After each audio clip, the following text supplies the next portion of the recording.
याबाबत राधानगरी पोलीस ठाणे व प्रत्यक्ष घटनास्थळावरून मिळालेली माहिती अशी की कौलाव इथं मुख्य रस्त्यावर शरद धर्मा माने यांचं घर आहे।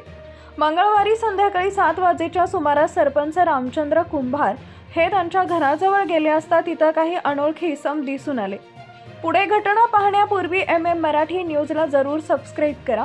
तेव्हा कुंभार यांनी पोलीस पाटील तसेच ग्रामपंचायत सदस्य व अंधश्रद्धा निर्मूलन समितीचे सदस्य व अन्य लोकांना बोलावून घेतलं।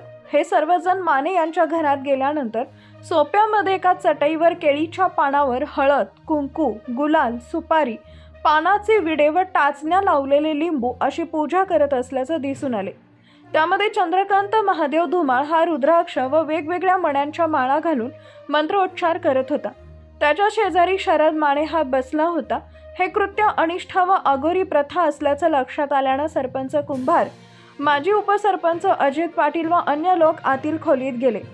देवघरासमोर अंदाजे 3 ते 4 फुटांचा खड्डा काढला होता। खड्ड्याच्या बाजूला उकरलेली माती पडली होती। चारही बाजूंना लिंबू व पानाचे विडे ठेवले होते। याबाबत फिर्यादी पाटील यांनी आरोपींना विचारले असता संतोष निवृत्ती लोहार यांना सदर खड्ड्यामध्ये गुप्तधन मिळणार आहे असं सांगितले। तर आशिष रमेश चव्हाण यांनी इथून निघून जावा अन्यथा तुम्हाला ठार मारीन अशी धमकी दिल्याचं फिर्यादीत म्हटलंय।